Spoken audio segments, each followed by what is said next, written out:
ওয়া সালামুন আলাল মুরসালিন ওয়ালহামদুলিল্লাহি রাব্বিল আলামিন। একটু জোরে সোরে জিকির করুন লা ইলাহা ইল্লাল্লাহ। সবাই জবান খুলে মোহাব্বত নিয়ে লা ইলাহা ইল্লাল্লাহ, লা ইলাহা ইল্লাল্লাহ, লা ইলাহা ইল্লাল্লাহ। সময় থাকিতে বান্দ ভেলা, কাজে লাগবে সন্ধ্যা বেলা। অগ্নি কুণ্ডে বাজাই ডঙ্কা, ইব্রাহিম খলিলুল্লাহ। লা ইলাহা ইল্লাল্লাহ, জোরে লা ইলাহা ইল্লাল্লাহ, লা ইলাহা ইল্লাল্লাহু মুহাম্মাদুর রাসূলুল্লাহ সাল্লাল্লাহু আলাইহি সাল্লাম। আলহামদুলিল্লাহ, সমস্ত তারিফ প্রশংসা মহান রব্বুল আলামিনের জন্য, যিনি আমাদেরকে বগুড়া জেলার এক ঐতিহ্যবাহী উপজেলা কাহালু, এই কাহালু উপজেলা প্রপারের জয়সারা গ্রামবাসী কর্তৃক আয়োজিত আজকের এই তাফসিরুল কোরআন মাহফিলে বসে কোরআন, ইসলাম, রসুলের হাদিস, দুনিয়ায় চলার পথ, আখিরাতে মুক্তির পথ, কোরআনুল কারিমে আল্লাহ তাআলা মানুষের মুক্তির জন্য অর্থনীতি, সমাজনীতি, রাজনীতি, পারিবারিক নীতি, প্রত্যেকটা নীতি যে নাজিল করেছেন, এই নীতির ভেতর থেকে কিছু কিছু কথা আমাদেরকে বলা, শোনা এবং জানার যে মুনিব সুযোগ করে দিচ্ছেন, সেই মুনিবের দরবারে শুকরিয়া আদায় করছি। সবাই পড়ছি আলহামদুলিল্লাহ, আলহামদুলিল্লাহ। সবাই জোরে সোরে পড়ি আলহামদুলিল্লাহ, আলহামদুলিল্লাহ। লাখো কোটি দরুদ ও সালাম বিশ্ব মানবতার মুক্তির দিশারি জনাবে মুহাম্মদ রাসূলুল্লাহ সাল্লাল্লাহু আলাইহি সাল্লামের উপরে নাজিল হোক, যিনি হলেন তামাম পৃথিবীর শ্রেষ্ঠ রাখাল। জোরে বলুন ঠিক কিনা? তিনি শ্রেষ্ঠ স্বামী, শ্রেষ্ঠ বাবা, শ্রেষ্ঠ নানা। তিনি হলেন শ্রেষ্ঠ যোদ্ধা, শ্রেষ্ঠ সেনাপতি। তিনি হলেন পৃথিবীর একজন সফল রাষ্ট্রনায়ক। ঠিক কথা বলেন, ঠিক। তিনি তামাম পৃথিবীর ইমামুল মুরসালিন, সমস্ত নবীদের ইমাম। ঠিক কথা ঠিক কিনা? সমস্ত নবীদের ইমাম আমাদের নবী। আল্লাহু আকবার। আমরা টুটাবাটা জ্ঞানে যতটুকু কোরআন হাদিস পড়েছি, পুরাটা পড়তে পারি নাই। শুধু কিছু কিছু সামান্যতম অল্প জ্ঞান দিয়ে যা বুঝেছি, কোরআন হাদিসে যা আছে, পুরা হাদিস কোরআন পড়লে বোঝা যায় দুটা বিষয় সবচেয়ে গুরুত্বপূর্ণ। কয়টা? দুটা। এক নম্বর হলো আল্লাহর আনুগত্য। এক নম্বর কি? আল্লাহর আনুগত্য। আর দুই নম্বর হলো রাসূলের নেতৃত্ব। আল্লাহর আনুগত্য, রাসূলের নেতৃত্ব মানা ছাড়া পৃথিবীর থেকে বিদায়ের পর কোনো মুক্তি আমরা পাবো না। আর এই দুটা কথা যদি আমরা মানতে পারি, দুনিয়া তো আল্লাহ আমাদেরকে শান্তি দিবেন। এই দুটা কথা হলো, এক নম্বর হলো আল্লাহর আনুগত্য, রসুলের নেতৃত্ব। সবাই বলেন না কেন? এক নম্বর কি? সবাই বলে আল্লাহর আনুগত্য। আর দুই নম্বর রাসূলের নেতৃত্ব। আমাদের দেশ বাংলাদেশ, ইমানদারের অভাব নেই, প্রচুর ইমানদার। নামাজ না পড়ুক কিন্তু মুখত দাঁড়িয়ে আছে। কথা বল না কেন? জুম্মাত না হয় না যাক কিন্তু মসজিদের টাকা দেয়। কথা কয় হুজুর কথাই বানা মানে কথা কি? আপনারা যত জোরে কথা বলবেন আমি তত জোরে কথা বলতে পারবো। আপনি টুপবেন আমিও টুপবো। কথা কোন দেখা?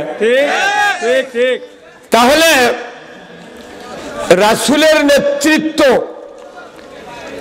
আমাদের বাংলাদেশে আমরা মানতে পারছি না। আমাদের শ্রদ্ধেয় ইমাম সাহেব খতিব সাহেব বললেন যে রসুলের ওই মসজিদে নামাজ পড়লে 50,000 রাকাতের কি কথা কি 50,000 রাকাতের সওয়াব, আর আপনার মসজিদে নামাজ পড়লে কয় গুণ? কোন সংখ্যা নেই, গুণ দিয়েছে 27 গুণ। আর 27 গুণ সওয়াব হচ্ছে কি আপনি হুট করে দেওয়া নামাজ পড়লি 27 গুণ হবে? মনে করেন মাথার টুপি থাকা লাগবে, তারই পাগড়ি থাকা লাগবে, এরপরে হাতত মুজা পাওত মুজা, জুব্বা পাঞ্জাবি পায়জামা, কথা কন না, আবার চোখের নিচ দিয়ে সুরমা 2 চোখতি, আবার দেওয়া লাগবে কি আতর 2 কানত দুটে আতরের তুলো, এরপরে পাগড়ি দিয়ে খুব সাবধানে মসজিদে দেওয়া লাগবে, উজু করে ডান পাও আগে দেওয়া লাগবে, বাম পাও পরে দেওয়া লাগবে। এরপরে নামাজ পড়বেন, আল্লাহর কাছে দোয়া করছেন। কিন্তু যদি ইমাম সাহেব ওটি ভাই বেলায় যে হুজুর আপনারা যারা নামাজ পড়বে যাচ্ছেন, কে কে কিস্তির টাকা নিয়েছেন তারা তারা হাত তোলেন। ইমাম সাহেব আছে নাকি? আপনার সাইডে এটি আসেন, আপনি পাতে থাকলে হবে। হ্যাঁ না এনাকে আগে দেন তো, আপনি ওই চেয়ারে বসেন, এনাকে ওই চেয়ারে না দেখলে তো আমি বুঝে পারছি না। বসেন বসেন বসেন, কথা বলেন। বাংলাদেশের 5,12,000 মসজিদ আছে, ঢাকার থেকে শুরু করে। কোন মসজিদে কিস্তির লোক ছাড়া নেই। আবার ধীরে হলে গা আপনার আর ওষুধ দেবো তো আপনার ভাবনাকে জোরে যাই নিয়েছেন ঠিক কর। তারপরে সিসি লোন করা, সুদি ব্যাংক থেকে সিসি লোন করার পার্টি আছে না নাই? আছে। ব্যক্তিগতভাবে সুদের ব্যবসা করে এমন লোক আছে না নাই? আচ্ছা, তাহলে এই লোকগুলা সব উম্মত গেল। এরপরে মনে করেন যারা যারা মসজিদে গেল শুক্রবারে, বা 16 আনা মসজিদের মুক্তাদির মধ্যে 12 আনা খালি শুক্রবারে নামাজ পড়ে। হুজুর কথা বল না, 12 আনা মুসল্লি খালি শুক্রবারে নামাজ পড়ে, আর 4 আনা মাগরিব পড়ে আর জোহর পড়ে। ফজরের চেতন পায় না, আসরের সময় আলু লাগানোর জন্য কাজে টাইম পায় না, আর এসার সময় পাও ধয় না। আচ্ছা, তারপরে এটা তো হলোই। আবার ওই মুক্তাদির বইয়েরা ওই কিস্তির টাকা লাগার জন্য গুরুপদ গেছে। তাহলে একদিকে কিস্তি নেওয়ার গুণা, সুদের টাকা নেওয়ার জন্য, আর একদিকে বউ বেপরদায়। আচ্ছা, তারপরে শুনি ওই ওই মসজিদের মুয়াজ্জিন আছে না? মুয়াজ্জিন হয়তো গ্রামেরই হোক কি বাইরের গায়ের হোক, আসি মুয়াজ্জিন আদান দেয়, তার আদান শুনে গায়ের কিছু কিছু লোক জুম্মাতে আসে, বেশি তো আসে না। হয়তো ফজরের সময় 9 জন, আসরের সময় মানুষ নেই, সব বাজারত গেছে চা খাবার। গায়ের মানুষ আদান শুনে আসে মুয়াজ্জিনের, অথচ ওর বেটারা জুম্মাত যায় না। কি বানিয়া করছি, একে সত্যি কথা করছি।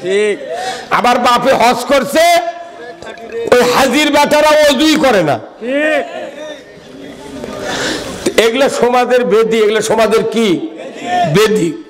এখন এই বেদিগুলা নিয়ে যদি আমি মসজিদে পাগড়ি দিয়েও যদি নামাজ পড়ি, ওর সওয়াব হচ্ছে হবে? আল্লাহ সুদ হারাম করেছেন, সেই সুদ আমাদের বাংলাদেশে চলতেছে। সুদের বিরুদ্ধে কথা কলি ইমাম হুজুর রাজনীতি শুরু করছেন গা কতক্ষণ ইমাম তখন মোতাল্লির ভয় চুপ করে আছে, কিছু কয় না, ড্যানি মানে যা হয়ে যাক সুবহানাল্লাহ। কতক্ষণ তাহলে এই কথাগুলো আমাদের সমাজে এগুলো বেদি, এগুলো কি বেদি। আবার আরেকটা বেদি হলো মসজিদের বারান্দা উঠলেন বাইরে থেকে দেখবেন ওয়ালত লেখা যে এই মসজিদের দুনিয়াবি কথা বলা নিষেধ। এই আছে না নাই? তাহলে মসজিদে দুনিয়াবি কথা বলা নিষেধ, এই কথা দেখলো ইমাম আবার উঠি নামাজ পড়ছে, তাহলে ওই ইমামেরই ইমান নেই। কত কোন আর যে কমিটি ওটা লেখবার কাছে এর কোনো কব্বরের জায়গা নেই। আল্লাহর নবীর ওই মসজিদে 50,000 রাকাতের সওয়াব কেন জানেন? উনি একদিকে নবী ওখানকার ইমাম, আর একদিকে উনি সরকার ওখানে ইমাম। কথা ঠিক কিনা? উনি আবার এই কোরআনে প্রথম কাজ হলো সরকার যিনি হবেন তিনি নামাজ কায়েম করবেন। মসজিদ থেকে নবী নামাজ কায়েম করেছেন, মসজিদ থেকে সুদ হারাম করেছেন, পর্দা ফরজ করেছেন, তারপরে জেনা বন্ধ করেছেন, মদ জুয়া বন্ধ করেছেন। কথা ঠিক কিনা?